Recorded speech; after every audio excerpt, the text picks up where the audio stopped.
everyone. Thank you for coming. My name is Tanya Shirazi. I'm a program assistant for virtual events at the Black Mountain Institute. Welcome to our shop talk. Today, Johanna Hedva, author of How to Tell Me When We Will Die, an amazing book about the intersections of disability, pain, sex, and art making, and Shearing fellow McElroy will discuss the role disability activism plays in contemporary social, political, and artistic movements, and the practical concerns of creating work while ill. We're so excited to hear more on the critical analysis of doom and how it shapes practices of art making and living through capitalism and climate collapse. Please let us know where you're also zooming in from in the chat, and we'll also have a Q&A after the talk, so you can add your questions thereafter. But before I introduce our guests, allow me to express our gratitude to those who made today possible. Black Mountain Institute would like to thank its supporters, Beverly Rogers, Miriam Shearing, and the Rogers Foundation. A big thank you to Johanna and Isle for being here today, and thank you to everyone in the audience joining us.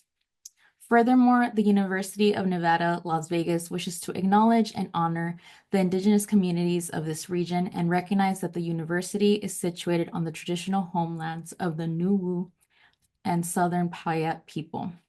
We offer gratitude for the land itself, for those who have stewarded it for generations, and for the opportunity to study, learn, work, and be in community with this land. We encourage everyone in this space to engage in continued learning about the indigenous people who work and live on this land since time immemorial, including the Las Vegas Paiute tribe and the Moapa Band of Paiutes. So now, without further ado, I'm introducing our two amazing guests today. Johanna Hedva is a Korean-American writer, artist, and musician who was raised in Los Angeles by a family of witches. Hedva cooks magic, necromancy, and divination together with mystical states of fury and ecstasy, and political states of solidarity and disintegration. They collect knives, they garden, they are devoted to deviant forms of knowledge and to doom as liberatory condition. There is always the body, its radical permeability, dependency, and consociation. But the task is how to eclipse it, how to nebulize it, and how to cope when this inevitably fails.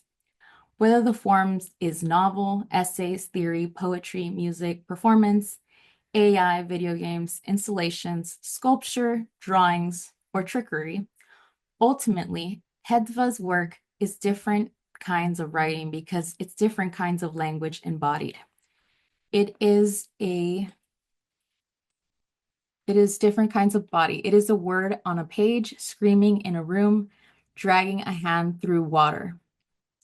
Hedva is the author of 4 books, most recently the 2024 essay collection, How to Tell When We Will Die, on pain, disability, and doom, published by Hillman Grad Books and Zando, which won the Amber Holiba Award for the LGBTQ social justice writing and was longlisted for a Goodreads Choice Award. They are the author of the novel Your Love Is Not Good, which Kirkus called a hell-raising, resplendent must-read, and On Hell, which was named one of Dennis Cooper's favorite of 2018. They are also the author of Minerva, The Miscarriage of the Brain, which collects a decade of work in poetry, plays, performance, and essays. Welcome, welcome.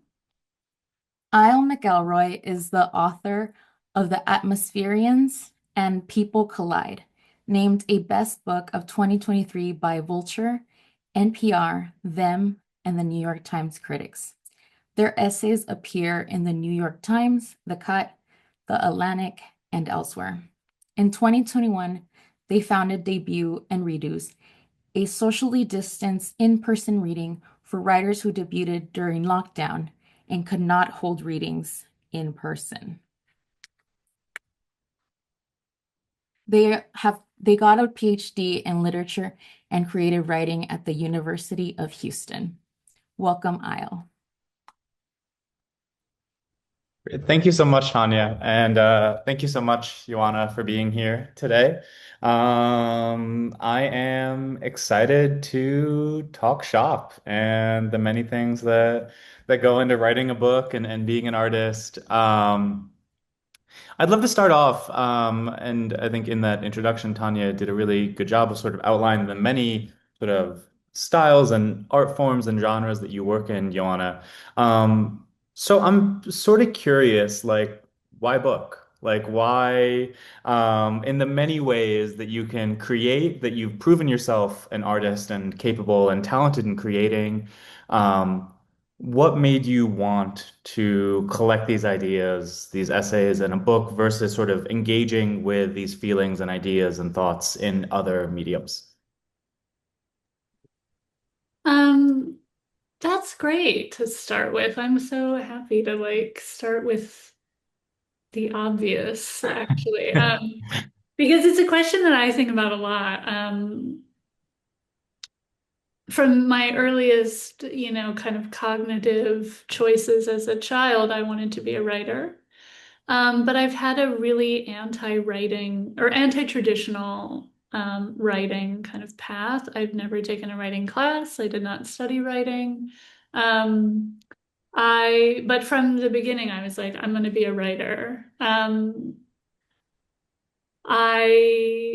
BA is in design, and that is after 2.5 years of majoring in physics. My MFA is in art, and then I have an MA in aesthetic and political theory. In none of this formal training was I ever taught the craft of writing. I took a few comparative literature classes as an undergrad, but I never have been in like a situation formally of being taught like what makes a good sentence, what makes a good story, what is, the point of the book. Um, so what's interesting about it is like I just love books and I read all the time. It's the thing that rescued me as a young person. Um, but kind of coming to it as an adult and deciding to make it my life, I had all of these sorts of other concerns. I didn't want to, I had to pay for my own college. My family didn't have enough money to pay for me to go. So I didn't want to study something. My logic at the time was I didn't want to study something that I would already be doing, or I would already be devoting my entire, every waking moment to. I wanted to go to school for stuff I wouldn't learn otherwise. So that's why I studied physics. Not to say I was good at it, but I just liked it. I liked doing math, even though it was really hard for me. I liked how different it felt in writing a sentence, even though there were similar, um, functions and elements to it. But I remember having to answer this very question in my MFA program, because all of my visual art professors were like, "Why are you making books?" Because I was literally, I would make by hand, I would print out all my plays and make a copy, in a book form, one for each student that was going to be in my crit class.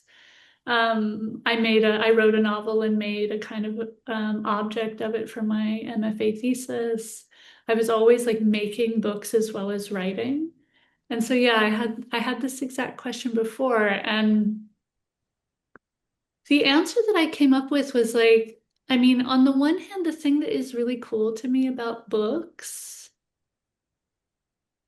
is their kind of trickster relationship to materiality. Like, yes, they exist and they're an object you can hold in your hand, but if you destroy every copy, you didn't destroy what was in there. And that seemed to me to be it was very important at the time that I was in a visual art uh, milieu where the object was super sacred. And if you destroyed the object or if something happened to the sculpture or the painting, then the whole thing was, it couldn't be what it was supposed to be anymore. All of these kind of material concerns. So I really love the reproducibility of the book. Um, I also loved like how it could take many forms. I love a reprint, a reissue, like a second edition. These are all very exciting just conceptually to me. Um, The true pop star, it's a costume change, like every, yeah. So, yes, exactly. So I actually like it gives me the book form for me gives me the most freedom, I guess, and kind of like ways I can kind of wear a different persona. Um, Even little things like a cover is different, from one printing to the next, or this sort of thing is really like kind of exciting to me just in the material, the mutability of the material. This is a long-winded answer. I mean, but like books specifically, yeah. I just adore them. They're the only kind of thing I own. I don't have a car. Like, I don't like own any assets, but I have like 7,000 books and they're very dear to me. Yeah, no, I feel that the many times that I have moved, it's like time to rent a car and fill it with all of my books. It's like the only way. Yeah. Yeah, I mean, I think like a little sort of there are a lot of directions to go in, and we should probably talk a little bit about this book in particular. But um, I want to ask, like early on in the book, which right here for those of you who haven't picked it up yet. And you write, what happens when the stories we tell ourselves in order to live, sort of paraphrasing or responding to that famous Joan Didion line, are forced to include illness and disability in all the many words that are attendant to them. You then go on to include many of the words that might interrupt and reshape our lives. So a little bit related to this idea of like why write a book? Like what are you going to get out of the production of a book? I want to move back a little bit and talk about the process of even putting together a book while dealing with many other aspects, right? So you built a career as an artist and as a writer, or in response to many impositions of the body, or many people are building careers as artists in response to many impositions on their body, be that through illness, disability, abuse, and other factors. You personally, you're a writer, a musician, a visual artist. So, what does it look like for you to create a career across different mediums while also dealing with illness and disability? And how, for instance, might the story you describe, the story you tell yourself, undermine some traditional writing truisms? I mean, the classic one, like button the chair, or the other sort of like bootstraps notions of writing of just like stay there and work. You will get to the end. You'll figure it out. Yeah, I'm curious how process that invites these questions of um, like vulnerability can reshape our understanding of art production. Yeah, it's funny that you asked me this now because I'm like in a flare. I'm on extra immune medication right now. I'm kind of, I mean, I just have to say the astrology at the moment is just terrible. It's just like it's just the darkest, dark that I can remember of recent times. So it's a bit bleak at the moment, darling. I mean, I feel like my answer might be also a little annoying because I have a really hard time just living. Like all of the things that you mentioned really get in the way of me like feeling good in life on a daily basis. And kind of the only thing that feels good every time I do it is writing. I never feel depleted by writing. I never feel exhausted by it. It's like this kind of amazing magic like activity that if I just try to shape my life around making sure I can do this, then everything else feels a little bit more like endurable. But what's interesting to me is as like this question is like shaping a career, I have found the career part much harder than the doing the thing every day as a practice part. Um, and what I mean by that is like sitting down at my desk and writing or being in bed and writing every day is just this wonderful, amazing thing that I feel like lucky to be able to do. But then having to get in my inbox, having to try to get that work into the world, Google Docs, spreadsheets, contracts, deadlines, editors, agents, like all of this other shit. I find like it saps my life force, you know? Yeah, I Um, never submitted W-9 on time. I'm yeah, always like, like yeah, yeah. I always need at least like, and people are like, don't you want to get paid? It's like, well, yeah, but the form is annoying. Like, yeah, like, the forms, the yeah, yeah, paperwork, like I just can't. And I find that the older I get, the less I can, you know. So one of the things that comes to mind is that I think that some of my promiscuity with genre and my being a bit feral and unruly with traditional kind of institutions of whatever field, art or writing or music or whatever. Like, I have to be honest with you, none of these places really have accepted me as one of their own. And I kind of like that. I think for a long time, and we can kind of maybe expand on why this is, but when I was younger, I really wanted to be let in the gate. I really wanted the literary establishment to agree that I was a legitimate writer. I wanted the art world to be like, yes, you are like one of us. And none of them have really done that. Um, and what that has meant, though, I guess I kind of re-strategized or reapproached these questions about what a career would like what kind would feel good to me. I don't necessarily want to be in like passport holder of these lands, but I would like to speak the language well enough that I can order what I want in that restaurant. That's sort of how I started to think about it at some point. yeah, I'm actually very interested in how things become more commercial or less, or things become more palatable to a larger audience and less, and how this works in different fields. I have a sort of antagonistic and mischievous relationship to legibility at all. yeah, And so, yeah, building a career. I mean, I just to kind of end this long question, long answer to this like interesting question again is that like I'm very aware that I demand a lot of my audience. yeah. I'm like, here I've made a novel, and then now I've also made like a doom metal album, and now I'm like making a collection of essays about a serious topic, and then here's like some kind of goofy AI project or something. You know, like there's kind of like I am aware of that.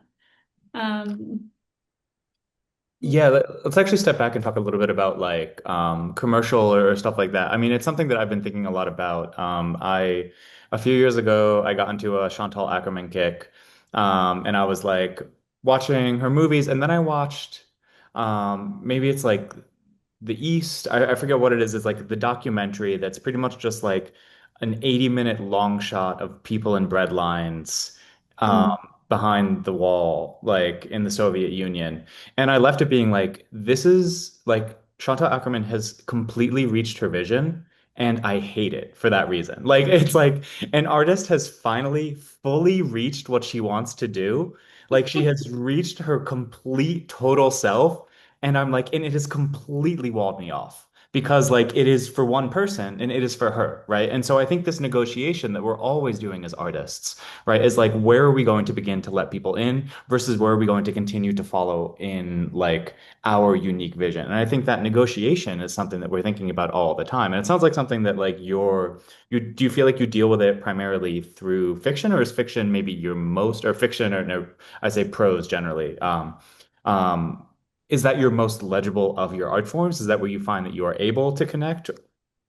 no, not necessarily, although I love that idea. I mean, I feel the same way about some other artists, like where I'm like, this is exactly what they wanted to make, and it's not for me. Yeah, You exactly. know, Yeah, like, and that's fine. I yeah, do feel like, yeah, I mean, my joke is that like I would love, you know, like we can get into the AI discussion maybe if that's interesting to people, but my thought is that the AI should have a fader on it to make things more corporate and commercial or more experimental and not. And just like I would love to see what that does. yeah, Because I think for me, it doesn't it doesn't really matter what the form or the genre or the medium yeah, is, whether it's like a sculpture or a album or a book, and which genre within those things. But it is like, I think because I start so outside of the yeah, gate, something like like a beach read Yeah. is really like kind of for me the experiment. Right. So like for example, with Your Love Is Not Good, I really wanted to write like a legible, like a real, I kept calling it a real novel. I'm like, God damn it, I'm gonna write a real novel. You guys just wait.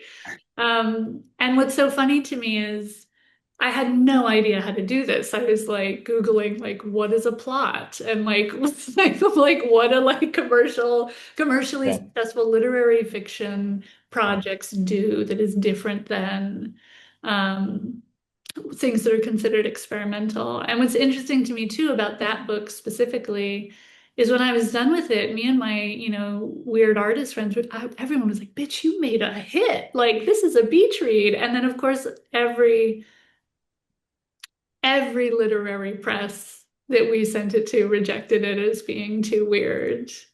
I mean, literally every, like, I stopped counting after the rejections went over 30.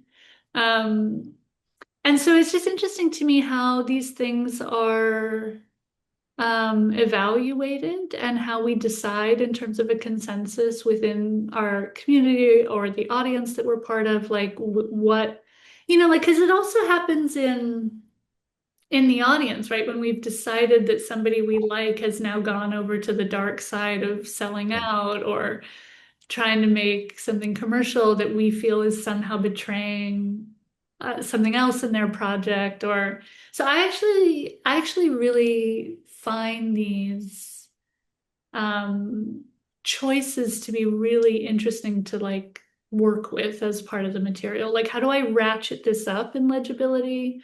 Who am I talking to when I do that? Like I mean, a professor of mine in college said that I'm willfully obscure. And I love that as a phrase. Because I think that some of that is true, but some of it is unintentional. Like I can't tell you how many times when I'm writing, I'll come up with a sentence and I'm like, oh, this is a little too bonk on the nose. Like it's like a bit low hanging fruit. It's really obvious, whatever. And like kind of too many times to count the note from the editors come back in the margin being like, great point. Like finally we understand what you're saying. And then the opposite will also happen where a line that I'm like, oh, this is finally where what I've been trying to Yeah. say. And then the note will come back like, I don't get it. Can you expand? Can you clarify? Does Yeah, some, I yeah, think about that a lot. I mean, I had a class I remember in grad school that it was like we were writing genre work, and the professor was like, "Listen, like you're literary writers. You're gonna try to write genre, and you're gonna create some other weird thing, like, yeah, and that is gonna be like a hybrid between that." And I think that that's like you attempting to write a beach read will not be like a Colleen Hoover beach read, but it yeah, will be some hybrid form of a beach read. Like if you like because from where you're starting out at, you will eventually make the version of it that is your version of it. I feel like I talk to students about that all the time, and like when they're talking about like I'm worried I'm going to imitate this person too like broadly, too extensively, and it's like, well, you probably won't. Like yeah, you can try as hard as you want to like to imitate them, but you're going to create some secret third thing like every time yeah, that is going to be the yeah. combination between the two of those. I'm really interested in actually that exact thing. Like I often, one of my little craft tricks is I often will put a sentence by somebody else directly into my manuscript, and then I will go word for word and change the word to either a synonym or an antonym, just to kind of see what happens. Yeah. Like, is there a grammatical structure here that's interesting? That's not what I would normally do. Is there a clausal arrangement? Just something to kind of be like, what would somebody else do? Yeah. Often when like these days, I mean, with AI, like the things that I'm more interested in seeing what it's going to give back to me are like, give me Clarice Lispector if she were drunk on Gen Z internet slang. Just because I'm curious, like what Yeah. it would do. Because I kind of feel like I love when I'm reading somebody and I can tell that they've read somebody else. Yeah. I love it. Like I like these, I mean, I guess now they're called like Easter eggs, but it's kind of paratextual. It's the ecstasy of influence. It's all of these things that I actually really quite enjoy in other people's work. Yeah, yeah. So I want to ask about your work. Go back to that and like and sort of your sentences. Um, I mean, in throughout this book, you have a good amount of lists, and I think the one that sort of stands out the most for me is early on and related to this question of like the stories that we tell ourselves. So you write.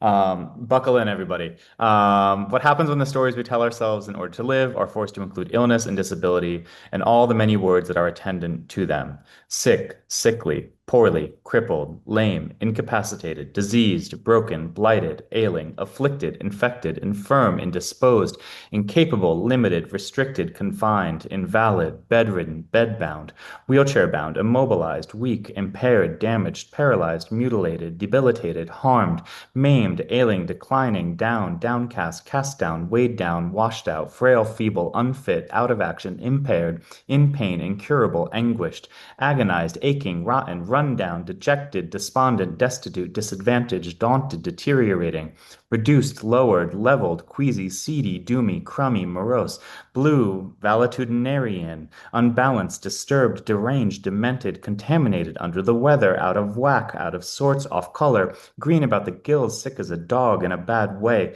like death warmed up, laid low, unwell, wrecked. So of the many, so yeah, what are the role of these lists in this book? I just want to talk about like the sort of like literary impact of this kind of enveloping prose. And like every time I've read this passage, I was like, they can't continue to go on, right? Like, and then like here we are, like a few lines later. So I just love the quality of it, and I'm curious as a writer what your goal is in including these sort of like tidal waves of information, these extended lists, like what is the impact that you want to have on readers as they're engaging with them? I love hearing you read that list. I mean, I have to say, we made merch with that list. There are tote bags and t-shirts that have it like I'm imagining like the four-person thing that like the normally, whole yeah, thing. yeah, yeah, Which I like that, the publisher asked me like, what kind of merch do you want to do?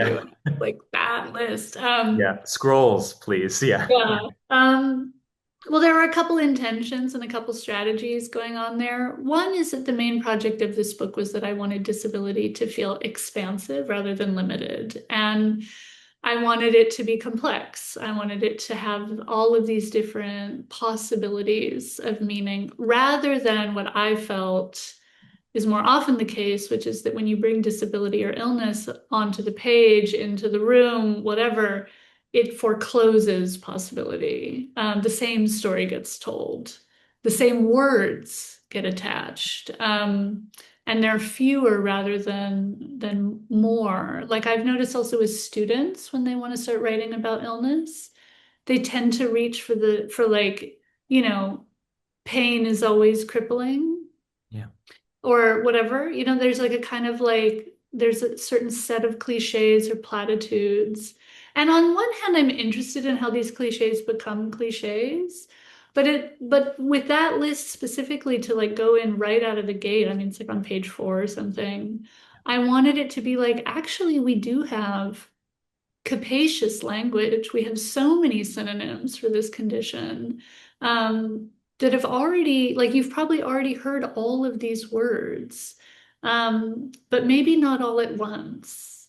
And so I was kind of like, also, it was just kind of a fun project for me to think about what else, what other words can I use to talk about illness and disability? What other stories might be here, or even just like kind of branching forks, right? Like where could I go that I haven't thought of before?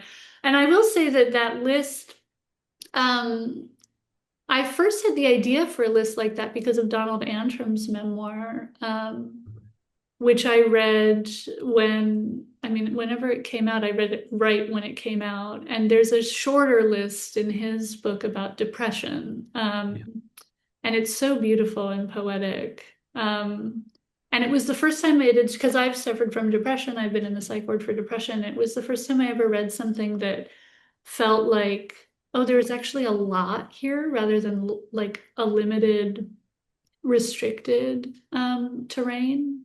So making that list was like, there's a couple of things trying to, I'm trying to do is I'm also trying to signal to the reader, like, what other words can you think of that I haven't? Like there's probably more. Let's like reach for them, Yeah, put them in the chat, everyone. put Yeah. them in the chat. Yeah. I mean, because that was the other thing. It's like it's somewhat is it supposed to be like, a surprise, but also it's supposed to feel familiar. Oh, I've heard these words before. I've just maybe never heard them all together or really followed where they could go, you know. Yeah. Yeah, I think connected to that, so in your essay, Get Well Soon, you draw a comparison between the platitudes of the language of illness and the language of revolutions. You write, when we are desperate for change, as we are both in illness and insurrection, our language drains of complexity, becomes honed to its barest essentials. So connected to this, like as an artist, what does the work of like complicating platitudes look like? How do you balance between like the language of cliches that might have the widest reach, again, back to like larger audience, and the unique, difficult language of complicated interiority, which I would call like the language of art? Yeah, I love that too because I think that this very negotiation is what we're doing all the time. I mean, and I don't think I mean, at least in my case, I deal with it in whatever medium I'm in. Like for example, like maybe one way to answer this is to talk about sculpture. If I'm using materials that are really legible for what they are, wood, like this, is a mass-produced object you can buy on Amazon, whatever it is. Um, I would use that material in the piece because of the associations, the platitudes associated with it. And I would rely on this, right? Like I would know my audience would read it, interpret it, understand it in this way. And I would rely on that in order to do whatever I wanted to do next. If I want to subvert that meaning, if I want to build on it, if I want to critique it, whatever. So I feel like in sentences, this is also something that I'm thinking about. If I say it, if I put these words in this order, there will be a certain legibility that will speak to what the audience is already relying on. Or maybe unconsciously, the assumptions or conclusions that they're bringing to it. And that's not to say that's bad. It's to say that I want to be aware of what I'm working with. Because my favorite feeling just in anything in life, when I'm making work, when I'm looking at somebody else's work, is to feel meaning like consolidate Mm. and then the next moment crumble and become something else.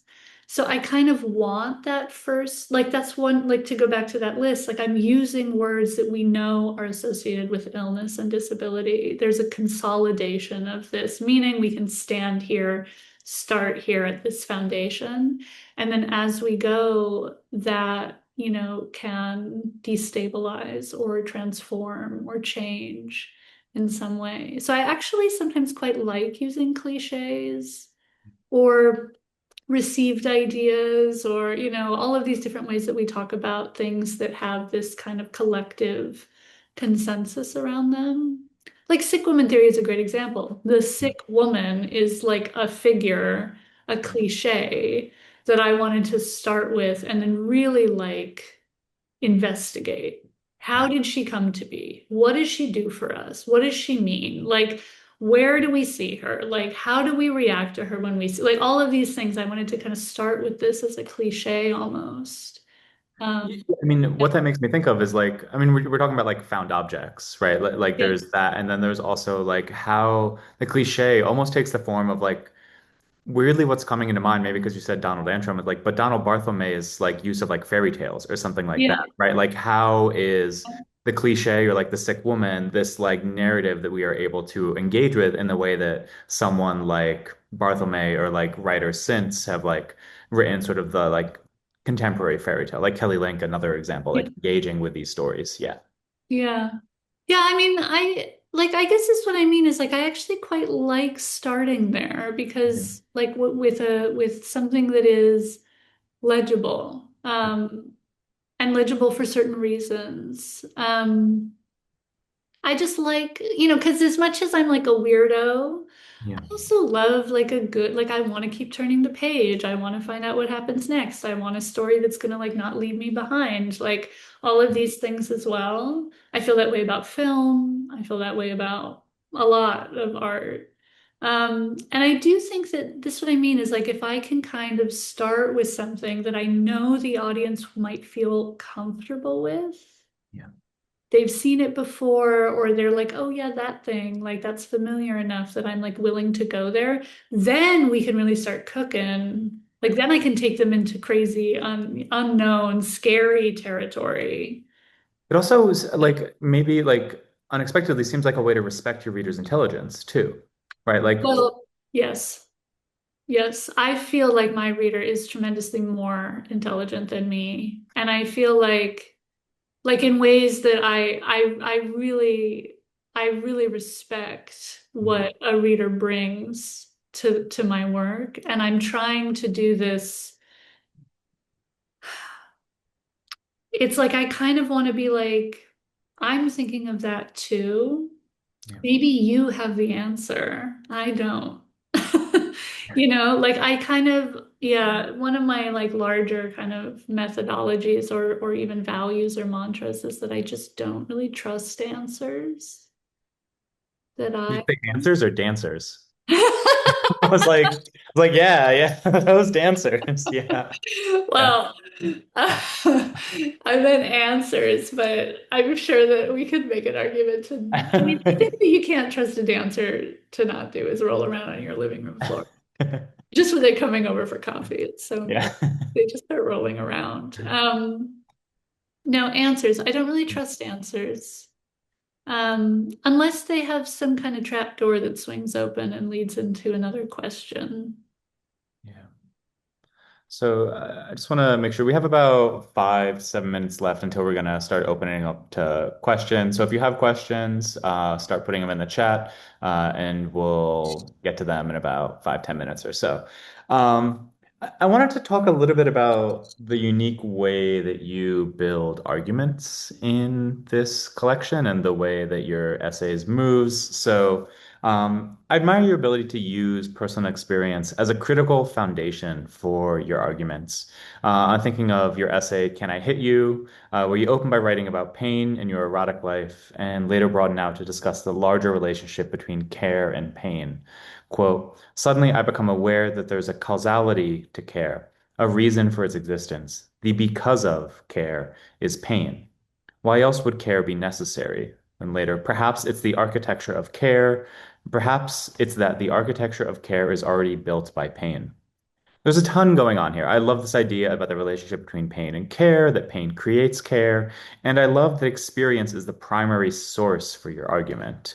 You make this clear in how you construct your sentences. Suddenly, I become aware. Perhaps it's that. You, as a thinker, are fully present in the shape of your argument, both as an erotic subject and as a thinker who is existing in this space. What made you want to write in this manner?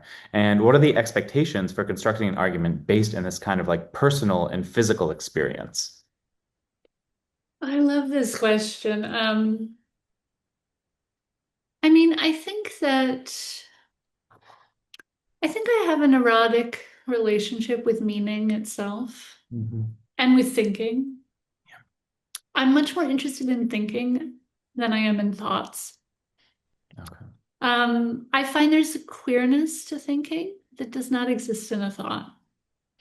Um, and I want to feel like I feel like when you're moving through an essay, as a reader, you're following somebody's thinking.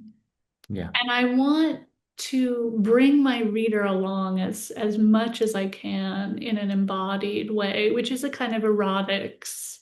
I do not want to present them, like I'm saying, with an answer. I do not want to consolidate some kind of conclusion that they can stand on and we can just sort of like reliably stand there and like, look at how great this is, we've figured it out. Like, I don't want this ever, because I don't trust it politically either.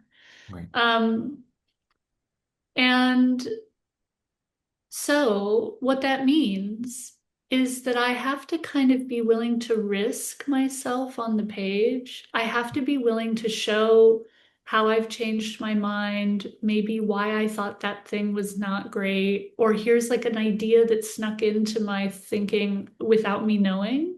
This Mhm. is very, I think, also just something that one has to deal with if, like, I live in a body that's shot through with all of these identity ideologies, right? And it's a little bit that horror movie mantra of like the call is coming from inside the house sometimes, right?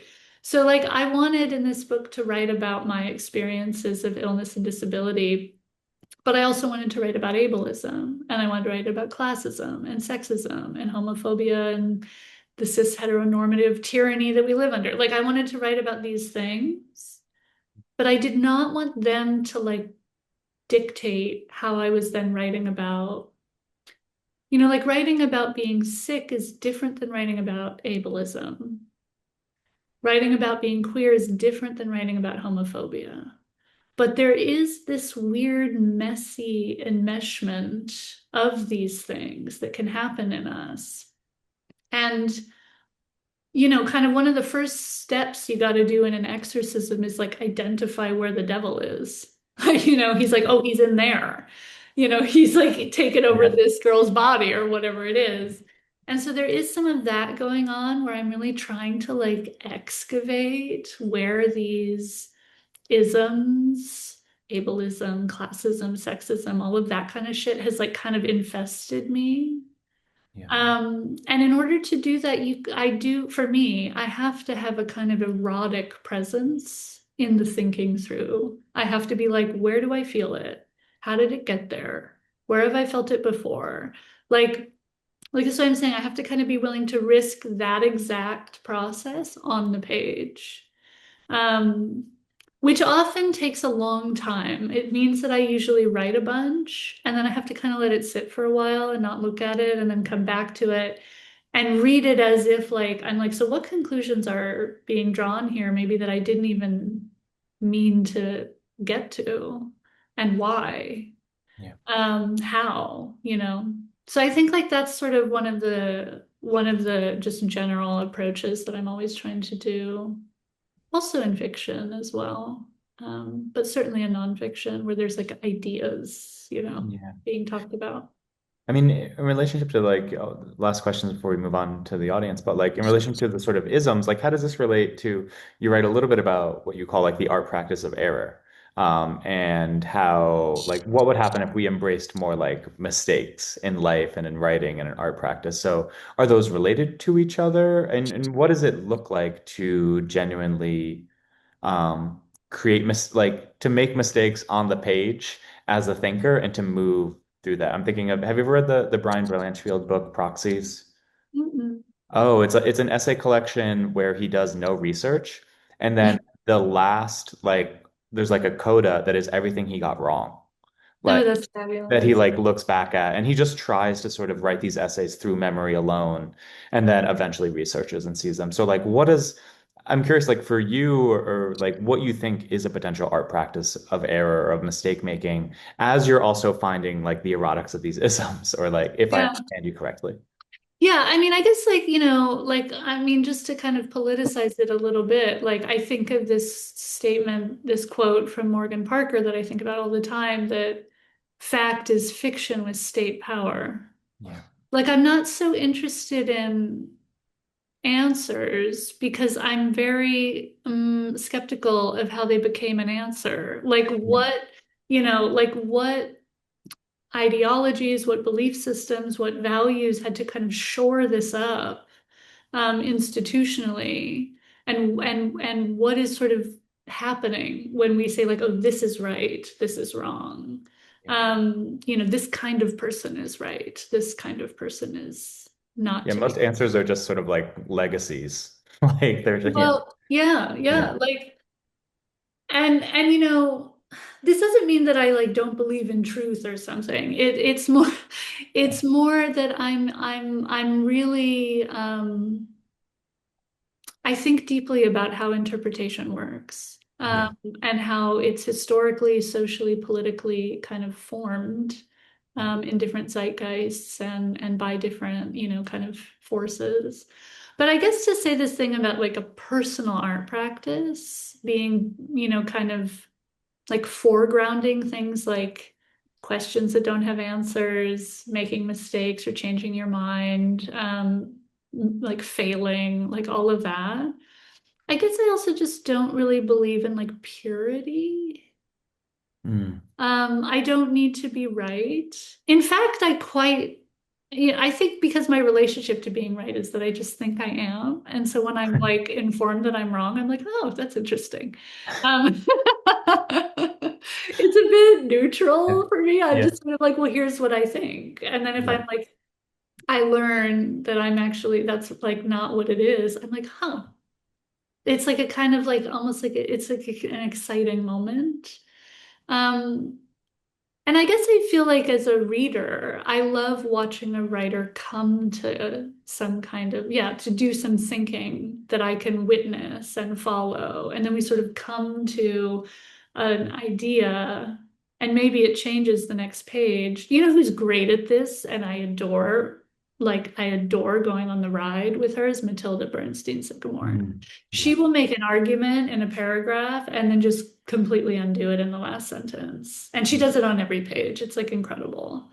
Um, so I actually like, instead of calling them like errors Yeah. or mistakes, like there's something else about it that I'm interested, like I would, It feels like evolution, right? Like, or it feels like an art practice of like even I think of like it is what I most admire about both like erotic connection and conversation, right? Is that there's this like responsive movement and connection between two people where the answer is constantly shifting. yeah. Yeah, because I feel like, there's all kind of witchy shit going on with how I write and what I put on the page and how I imagine that it's like, I mean, I really do believe that language like makes a world and it can destroy one as well, kind of almost at the same time.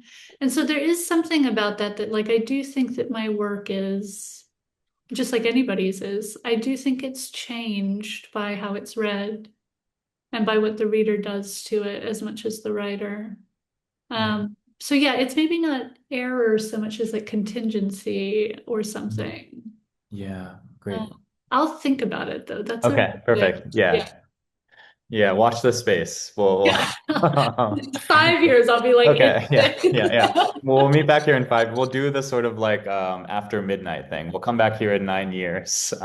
Yeah, or before sunrise, whatever. But okay, so we're gonna move to some questions from the chat. So this is from Larissa, who is here at UNLV in Vegas. Larissa asks, can you expand on your ideas about Doom and its liberatory potential? Yeah, I've been talking about Doom for a long time. I've noticed that it's starting to enter the water supply lately, in a more like wider scope. But I mean, I talk about it in the book. It first sort of came to my mind when I was talking to a friend about different kinds of metal, heavy metal music. I was explaining the different genres because there are like a lot.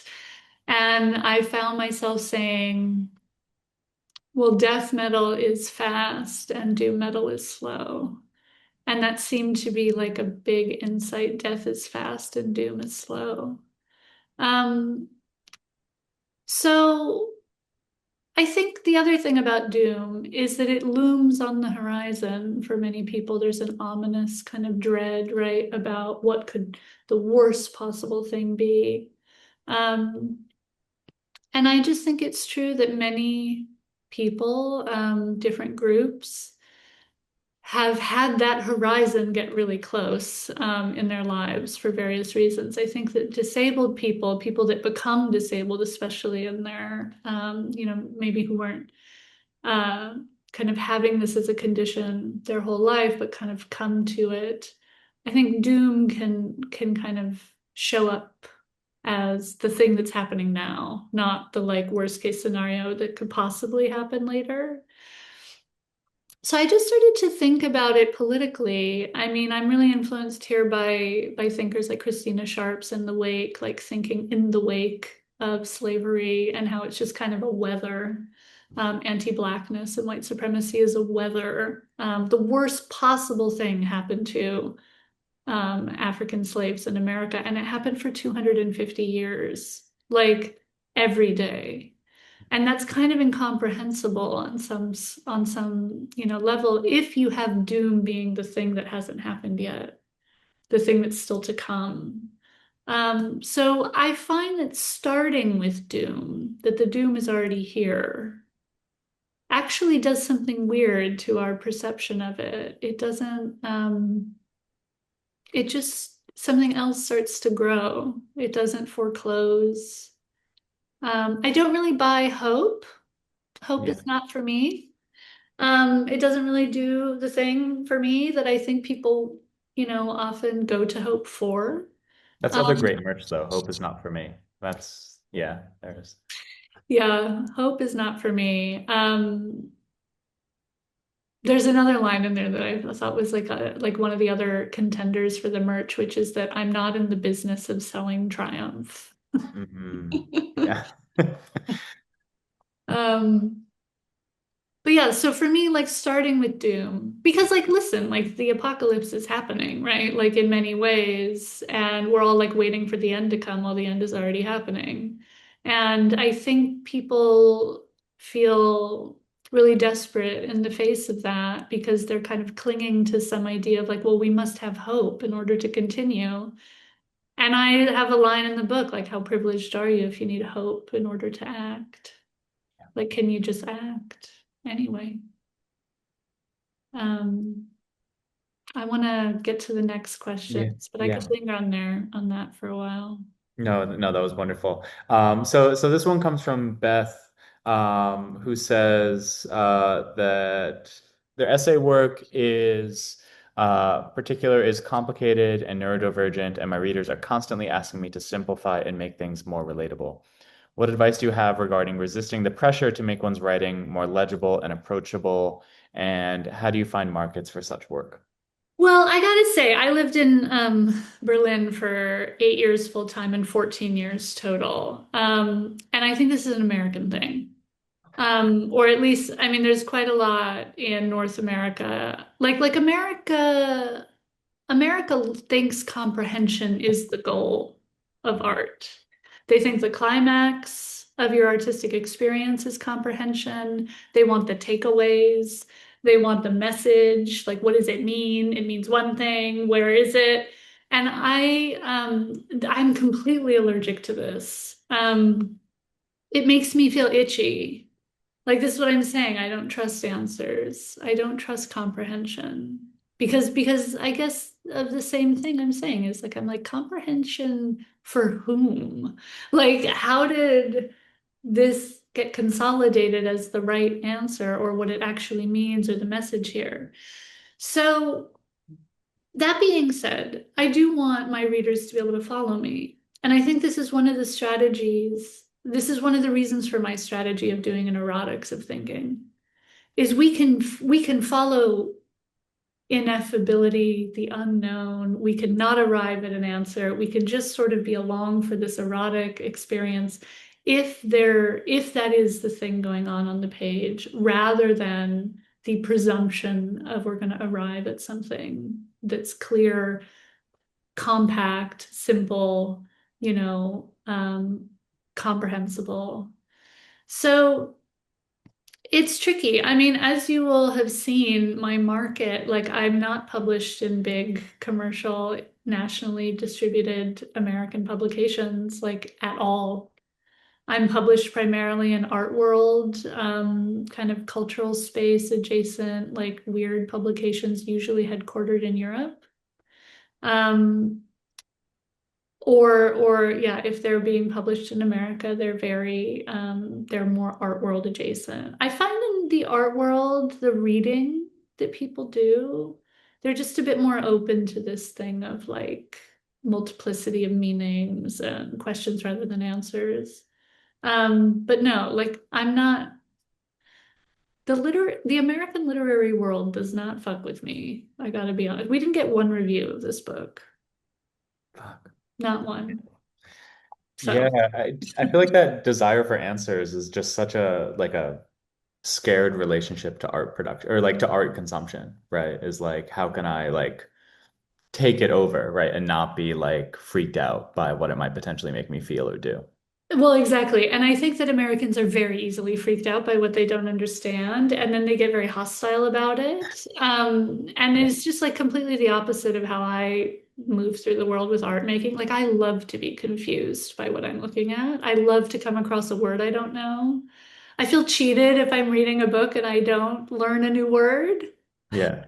but I think that I'm in the minority. Yeah. You're back at the bookstore trying to return it. Like it's all words I knew. What's the point? All words I already knew, Yeah. God. So Abby asks, do you find ways to remain connected to your writing during periods of higher depression? Well, I never stop writing. This is what I'm saying is probably a little annoying about me. Um, I write all the time. If I don't write, I will be more mentally ill, more physically ill. I was just having this conversation with my partner last week because I've been working on a new novel and I didn't work on it for a couple of days because I was really feeling not well, and flaring. And I was like, even in this kind of pain, I have to write, every day. It just makes me, even if whatever I write, I throw away, nobody ever sees it, it's incomprehensible. It's Yeah. just me venting in a journal. It's me writing an email to a friend, just anything. I just like, it's the thing that makes me feel better. But back to the beginning, the other part of publishing, editing, emailing, like all of the administration of the professionalism of the career, that's the thing that kills me. Like the only times I've been depressed about my writing are when I get rejected, from 30 publishing houses and like, but like the actual writing itself, what I'm doing with the sentences, what I'm trying to do with this paragraph, life-giving for me. Yeah, that is always the antidote for like the depression of writing is just like finding a way back to the page and like Yeah. reminding yourself like this is. I mean, I'm very much one of those people who loves writing, and Yeah, especially me when too. I like when I hear people would be like, "Oh, I love having written." I was like, "No, I love writing. Like I love like the actual process of being there and doing that." Um, Yeah. yeah. So, okay. So we have a final question from Joshua asking, can you talk about Kaiji Haino's influence on your creative practice or whatever you want to say about Haino? Well, first of all, it's the hair, bitch. I mean, like, please, everybody, right now, Google KG Hino and just notice that this is the exact photo I take into the hair salon every time. He's a 60-something Japanese man who's like the premier uh, avant-garde guitarist of Japan, for like 40 years. I adore him. I adore everything about this person, the way he approaches his instrument, the way he sings, what he kind of is able to conjure on stage. Because yeah, the thing about Keiji Haino is it might sound like noise to some people, but it's actually very skilled. I mean, this is like always the thing with like noise, is you have to really know what's going on to make noise that's compelling. Speaking of legibility and all of these things that we've been talking about in writing, it happens also in music. I adore KG Haino, but yeah, the hair is like the main obvious influence. I do take the photo of him into the salon. Um, Yeah, I'm looking at him right now. It's uncanny. Well, Killing the other influence I will say is that I know some people who've worked with him before, and they told me that in his rider it says that he needs a cat to pet before going on stage. And I think I need to add this to my rider as well. So, Yeah, I do too. I didn't know that was an option. Wow. Well, let's end on that. This was such a wonderful conversation. Thank you so much, Joanna. Thank you for making the time. Thank you to Black Mountain Institute, to Tanya. I'll get it back over to Tanya now. Thank you everyone for coming. Please stay tuned to BMI social channels and newsletter for our forthcoming spring events and announcements. Stay safe, stay warm. Have a good one. Bye. Bye, everyone. Thank you so much, everybody. Yeah, thank you.